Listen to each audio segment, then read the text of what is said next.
Radhe Radhe my YouTube family, good morning. Welcome back to my channel struggle life. कैसे हैं आप सब? होप करती हूँ आप सभी बहुत अच्छे होंगे और आप भी अपने एग्ज़ाम की प्रिपरेशन बहुत अच्छे से कर रहे होंगे। और हार्ट चैलेंज का डे 16 है और हमारी जो जर्नी है वो स्टार्ट हो चुकी है। और आज थोड़ा सा मैंने अपनी शेड्यूल में थोड़ा सा ट्विस्ट लेके आई हूँ। सबसे पहले मैंने क्या किया, अपनी स्टडी टेबल को अरेंज किया। और सॉरी श्वेता, मैं आज भी जो है ये स्टडी टेबल का रिकॉर्ड नहीं कर पाई। कल पक्का करूँगी क्योंकि कल मेरे हस्बैंड का ऑफ रहता है, तो वो मेरी थोड़ी सी मदद कर देंगे चीज़ें को अरेंज कराने में। तो थोड़ा सा और वेट करना, पर कल मैं अच्छे से आपका जो है ये स्टडी टेबल का शूट करके दे दूँगी, ठीक है। और इसके बाद जो मैंने अपने टू डू लिस्ट थोड़ी आज ट्विस्ट लेके आई थी। अब तक मैं ये लिखती थी कि मुझे क्या क्या टास्क कंप्लीट करने, लेकिन आज जो मैंने चेंज किया वो करा कि मुझे पूरा शेड्यूल कैसे करना है, अपने डे का पूरा टाइमिंग से एक एक मिनट्स मुझे कहाँ यूटिलाइज़ करनी है, कहाँ मेरी एक एक मिनट बच रही है। और मुझे ज़रूर बताइएगा कि ये जो टाइम टेबल है ये एक हाउस वाइफ के लिए ही ऐसा टाइम टेबल बन सकता है, अदरवाइज़ कोई ऐसा टाइम टेबल नहीं बनाएगा। और मैं लग गई थी अपना नोट करने में कि मुझे कब टाइम कौन सा फ्री होता है, मुझे किस टाइम में कौन सा करना है। स्पेशली मैं भी आपसे यही बोलती हूँ कि जो है आप यही कीजिए कि आपको घर का कौन सा काम करना है और आपको अपनी स्टडी का कौन सा काम करना है, किस टाइम में आप कितने मिनट फ्री रहते हो वो कर लेना, और किस टाइम में आप फ्री नहीं रहते हो वो कर लेना। और यही मेरा आज की टू डू लिस्ट थी। और अंजलि, मैं आपको शेयर करूँ कि मैं जो है अपनी टू डू लिस्ट आज से पर डे आपसे शेयर करूँगी, ओके। और इसके बाद टू डू लिस्ट बनाने में ही लगभग मुझे अप्रॉक्स लग चुके थे 10 मिनट्स तो लग गए थे, क्योंकि मुझे पूरा एनालाइज करना था। और ये टू डू लिस्ट तभी सक्सेसफुल होगी जब मैं इसको बहुत अच्छे से यूटिलाइज़ कर पाऊँगी।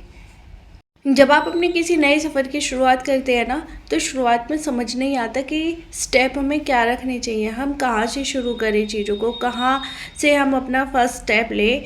तो सबसे ज़्यादा आपकी लाइफ में सबसे ज़्यादा मुश्किल होगा आपका डिसीज़न, कि आपको क्या डिसीज़न लेना है, आपको किस एग्ज़ाम की प्रिपरेशन करनी है और आप उसका फर्स्ट स्टेप कैसे लोगे। आज मैं जो है, ऐसा नहीं है देखो यार कि मैं कमेंट्स का रिप्लाई नहीं करती हूँ। जो कमेंट्स मुझे बार बार आते हैं मैं उनका रिप्लाई नहीं करती हूँ। स्टॉप वॉच से रिलेटेड बहुत ज़्यादा कमेंट आए थे, मैंने स्पेशली एक वीडियो में शेयर भी किया था, लेकिन कोई बात नहीं। और मैंने कमेंट्स में भी रिप्लाई किया है, जिसमें गेंट स्टॉप वॉच आप प्ले स्टोर पे करोगे, टाइप करोगे और सर्च करोगे तो जो टाइमर ऐप मैं यूज़ करती हूँ वो आपको भी मिल जाएगी। अगर नहीं मिलती है तो फिर मुझे सजेशन कर दीजिएगा, मैं फिर से आपको इस वीडियो में फिर से दिखा दूँगी कि मैंने कैसे कहाँ से डाउनलोड की थी। और आज मेरी स्टॉप वॉच के साथ भी पंगा हो गया था कि मैं पढ़ाई कर रही थी, मैंने स्टॉप वॉच रखी छोड़ दी थी और उसके बाद वो शिव्या ने रीसेट कर दिया और मेरा टाइम शेड्यूल आज का नहीं समझ में आया कि मैंने कितने घंटे पढ़ाई की। लेकिन जो मैंने टू डू लिस्ट आपसे शेयर करने वाली हूँ, उस टू डू लिस्ट के अकॉर्डिंग मैंने अपनी सारा जो शेड्यूल था वो मैंने कंप्लीट किया। और मैं आपसे अपनी टू डू लिस्ट आज ज़रूर शेयर करूँगी। ये मेरा आज का रूटीन क्या क्या है, मैंने क्या क्या करना है, क्या क्या नहीं करना, ये सब मुझे आपसे आज शेयर करना है। अगर आप अपनी स्टडी कर रहे हैं तो आपके लिए टू डू लिस्ट बनाना, और स्टार्टिंग में टू डू लिस्ट बनाना मस्ट है, बहुत ज़रूरी है। क्योंकि स्टार्टिंग में समझ नहीं आता कि हमें क्या करना चाहिए और स्टेप स्टार्ट हो चुके हैं। और टू डू लिस्ट एक बार आप मेरी देखिए कि मुझे टाइम स्लॉट के अकॉर्डिंग मैंने अपनी टू डू लिस्ट बनाई है। फर्स्ट मैंने हिंदी, फिर ब्रेकफास्ट लिया, फिर ऑनलाइन मॉक दिया एक हिंदी का चैप्टर वाइज, फिर थोड़ा सा हाउस होल्ड वर्क किया, फिर मैथ का काम किया, फिर लंच किया, फिर पॉलिटी की क्लास ली, फिर मैंने रेस्ट किया, फिर मैथ्स की क्लास की। तो देखो मेरा जो मैंने हाउस होल्ड वर्क है ना वो भी मैंने स्लॉट्स में डिवाइड किए है कि मुझे थोड़ा सा पढ़ना है, उसके बाद ये ब्रेक करना है, थोड़ा सा पढ़ना है, उसके बाद ये ब्रेक करना है, ताकि मुझे नींद भी ना आए और मेरा जो पूरा डे का टास्क है वो कंप्लीट हो जाए। आजकल क्या कर रही हूँ मैं कि मैं अपना जो पूरा भी लिस्ट है, टू डू लिस्ट, वो मैं अपनी डे में ही कंप्लीट कर रही हूँ। और 25 हार्ट चैलेंज के बाद हम सब लाइव आएंगे, लाइव स्टडी करा करेंगे मॉर्निंग रूटीन में, ठीक है। और अब हम जो है, और बीच बीच में आप मेरे मॉक्स भी देना, मैंने आज 2 मॉक्स दिए थे पहला मैंने हिंदी का दिया था, दूसरा मैंने मैथ्स का दिया था। तो दोनों मॉक्स के मैं आपको मार्क्स जो है शेयर करने वाली हूँ। और ये मैंने चैप्टर वाइज ही दिए हैं, मैं फुल मॉक्स अभी नहीं लगाती हूँ। ठीक है, अब हम थोड़ी सी कमेंट सेशन ले लेते हैं, क्योंकि कमेंट सेशन भी लेना बहुत ज़रूरी है। पहला है हीमा प्रजापति का। उन्होंने मुझे बताया था कि हाय दी, मैं भी ट्राई किया था नाइट में 12 AM पर सोकर फिर सुबह 3:45 AM पर उठना, स्टडी करना, जल्दी जितना घर का काम हुआ, पर 2-3 दिनों से करने पर मुझे डिज़ी फील होने लगा है। पढ़ने का, खाने का, बॉडी भी टायर्ड हो गई है। क्या करूँ जिससे मेरी भी हैबिट बन जाए, क्योंकि मैं भी हाउसवाइफ हूँ, साथ में मेरा एक बेबी भी है 9 मंथ्स का, और मेरी स्टडी में काफ़ी गैप हो गया है बेबी की वजह से। अब मुझे 2026 को छोड़कर 2027 को CSE IAS का एग्ज़ाम देना है। मैं क्या करूं, कैसे टाइम मैनेज करूं? दिन में ये मुझे पढ़ने नहीं देता है, नाइट में टाइम मिलता है ज़्यादा, दिन में 1 से 2 घंटे सिर्फ, क्योंकि इसका ध्यान रखना पड़ता है। प्लीज़ बताओ दी एडवाइस। ये इनका पहला कमेंट्स था। ये मुझे काफ़ी टाइम से कमेंट्स कर रहे थे, और इनका सेकंड कमेंट भी मैं आपसे शेयर करूं तो इन्होंने एक और मेरे से बोला है कि दी ये और बताना है प्लीज़ कि मैं अपनी दोबारा रीस्टार्ट कर पाऊँ। काफ़ी टाइम हो गया है, अब समझ नहीं आता कि NCERT कैसे स्टार्ट करूँ, कहाँ से करूँ। देखो हेमा प्रजापति, पहली बात आपको गैप बहुत हुआ है। दूसरी बात, आपकी सिचुएशन क्या है, आप बच्चे को भी टैकल करना है। थर्ड सिचुएशन क्या है कि आप यहाँ पर एक सबसे बड़ी गलती कर रहे हो कि आप अपनी प्रॉपर नींद नहीं ले पा रहे हो। ये आपकी सबसे बड़ी गलती है जो मैं आपको बताती हूँ, क्योंकि आपको ना एक प्रॉपर नींद के बाद ही मैं बोलती हूँ कि आपको 7 आवर्स की नींद देना मस्ट है, लेकिन उस नींद को भी आप स्लॉट्स में डिवाइड करिए। यहाँ आपकी थोड़ी सी गलती हो रही है। अगर आप प्रॉपर नींद नहीं ले पाएंगे ना रात को, तो ना तो सुबह आपका पढ़ने में मन लगेगा, और डेफिनेटली मैं बताऊँ ना तो आपके ना सर में दर्द होने लगेगा, आंखें ऐसे करेंगी, बंद होने का नाम लेंगी कि कुछ मत कर।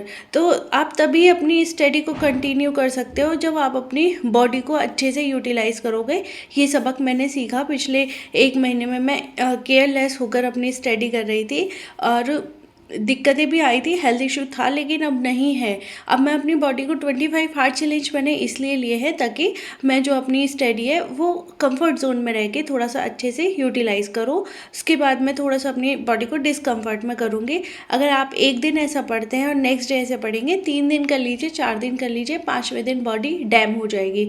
आपकी जो शरीर है आपका बिल्कुल साथ नहीं देगा। और मैं सबसे यही एडवाइस करती हूँ कि जब भी आप अपनी स्टडी को स्टार्ट करें ना, तो ज़रूरी नहीं है 5 से 6 घंटे स्टार्ट करें। पहले आप अपना 1 आवर्स दें, 1 महीने सिर्फ इसी में ही करिए कि पहले 1 घंटे, फिर 2 घंटे बढ़ाइए, फिर 3 घंटे, फिर 4 घंटे। जब 4 घंटे से 5 घंटे ना हो तो 2-3 दिन 4 घंटे रखिए, फिर 5 घंटे। इस तरीके से आप अपने स्लॉट्स को बढ़ाइए पढ़ाई के लिए। और काफ़ी टाइम के बाद आप स्टडी कर रहे हैं, तो काफ़ी टाइम के बाद मैं बताऊँ तो पहला कदम रखना आपको बहुत मुश्किल होगा। आप जो पहला स्टेप भी रख लोगे ना, और जब चीज़ें याद नहीं होंगी, इरिटेट हो गए आप, कुछ समझ में नहीं आएगा, गुस्सा आएगा, तो आपके अंदर से ना एक आवाज़ आएगी कि चल छोड़, रहने देते हैं, नहीं पढ़ते। लेकिन वहाँ पे आपको खुद को समझाना होगा कि एक यही चीज़ है जो मेरी ज़िंदगी को बदल सकती है, एक यही चीज़ है जहाँ मैं कुछ भी कर सकती हूँ। क्योंकि मुश्किल होता है आपका फर्स्ट स्टेप लेना। जब आप पहला कदम लोगे, आपको बहुत सारी परेशानी आएंगी, आपको ये समझ में नहीं आएगा कि मुझे करना क्या है, मुझे पढ़ना क्या है, मुझे चीज़ें हैंडल कैसे करनी है। और एग्ज़ाम की टेंशन आप नहीं लीजिए ही नहीं, क्योंकि भगवान श्री कृष्ण कहते हैं ना कि कर्म करो, फल की चिंता मत करो। सिर्फ हमारा कर्म अच्छा होना चाहिए, हम अपना जो डे है वो प्रोडक्टिव दें। हमारे अंदर से सिर्फ ये आवाज़ आनी चाहिए कि हमने जो चीज़ें करी है वो अच्छे से करी है, बाकी टेंशन नहीं लेनी है। आप अगर 15 दिन भी पढ़ोगे ना, स्टार्टिंग के 1 महीने आपको चीज़ें समझ में नहीं आएंगी कि आपको किस तरीके से पढ़ना है, किस तरीके से नहीं पढ़ना है। जब आप 1 महीने कुछ भी पढ़िए, NCERT पढ़िए, कुछ भी पढ़िए, और हो सके तो अपने पेपर को एनालाइज करिए, एक हफ्ते तक आप अपने पेपर को ही पढ़ते रहिए कि किस टाइप के क्वेश्चन है, किस टाइप के हैं, मुझे किस तरीके से पढ़ना है। फिर एनसीईआरटी को रीड करिए, फिर समझ में आएगा कि हाँ क्वेश्चन यहाँ से भी आ रहे हैं, इस तरीके से आ रहे हैं। एक बार नॉर्मल रीडिंग करिए, आपको अपनी सिचुएशन पता चल जाएगी कि आपको अपनी सिचुएशन को किस तरीके से फेस करना है। बस आपको सबसे ज़्यादा प्रॉब्लम यहाँ पर आएगी कि आप काफ़ी टाइम के बाद रीस्टार्ट कर रहे हो, तो आपको ज़ीरो से करना पड़ेगा, क्योंकि आप सारी चीज़ें भूल चुके हो। और कूल डाउन होके जब परेशान हो आप, जब चीज़ें समझ में ना आए, तो मैं भी ऐसा ही करती हूँ कि एक गिलास पानी पीती हूँ, बैठती हूँ, उसके बाद मैं थोड़ा सा खुद को कन्विंस करती हूँ, तब समझ में आता है कि मुझे करना क्या चाहिए। एक और हम कमेंट लेते हैं। सेकेंड है टारगेट एसएससी विद मी। हाय दी, मैं भी एसएससी के एग्ज़ाम की प्रिपरेशन कर रही हूँ, मैं भी स्टडी व्लॉग बनाती हूँ। मेरे आपसे यही पूछना है कि आप एडिटिंग कौन सी ऐप से करते हो। तो देखो, मैं इन शॉर्ट से ही एडिटिंग करती हूँ, इन शॉर्ट से ही थंबनेल बनाती हूँ, सारे काम मैं इन शॉर्ट से ही करती हूँ। और मैं जल्दी आपको बताती हूँ कि मैं शूट कैसे करती हूँ और वीडियो अपलोड कैसे करती हूँ, है ना। और जो मेरा फ़ोन था, देखो मेरे पास 2 फ़ोन है जिससे मैं अपनी क्लासेस लेती हूँ। वो मेरा मतलब ऐसा है कि ख़राब है, वो कभी भी साथ देना छोड़ देता है। और मैंने दूसरा फ़ोन जो है वो मैंने अभी परचेज़ किया था शूट के लिए। इससे पहले मैं अपने हस्बैंड के फ़ोन से शूट करती थी, लेकिन अब इसके बाद मैंने अपने फ़ोन से शूट करना पड़ेगा। तो मेरे पास दूसरा फ़ोन है शूट के लिए। टू डू लिस्ट मैंने आपसे शेयर कर दी। आरती, आप कौन सा यूज़, ये बोल रही है कि टाइमर ऐप कौन सा यूज़ करते हो, मैंने आपको ये भी बता दिया है। जर्नी, ये सारा मैंने आपको बता दिया है। और मेरे को लगता है कि मैंने आपके मोस्ट ऑफ द कमेंट्स का रिप्लाई कर दिया, और जिनका मैंने रिप्लाई नहीं किया है उनके लिए सॉरी। मैं कल देखती हूँ कि आपके मैं सारे कमेंट्स का रिप्लाई कर दूँ। तो यहाँ मैं शाम का डिनर प्रिपेयर कर रही थी, और शिव्या से मिलने उसके मामा जी आए थे, दोनों घूमने के लिए। उनका मन नहीं लग रहा था तो वो शिव्या से मिलने के लिए आ गए थे। और इसके बाद मैं शाम का डिनर जल्दी जल्दी बनाती हूँ। और आज डिनर में इतना ज़्यादा कुछ नहीं था, सिंपल खाना था। सिंपल भी देसी खाना बोलते हैं जिसे। सिलबट्टे की चटनी थी, और बस रोटियां बनानी थी, और रायता था, और ये सभी सबने खाया। आज मुझे ज़्यादा डिनर में कुछ बनाना ही नहीं पड़ा।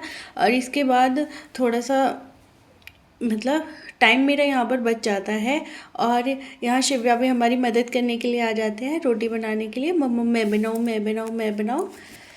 तो आपको देखो, पढ़ाई में भी इस तरीके से बच्चों डिस्टर्ब करेगा, आपको यहाँ भी करेगा, आपको हर जगह करेगा। आपको मैनेज करना है, और सबसे बड़ी बात है अपने आप को कूल डाउन बहुत करना है, क्योंकि आप चिड़चिड़े बहुत हो गए, गुस्सा बहुत आएगा। मेरे साथ भी ऐसा होता है।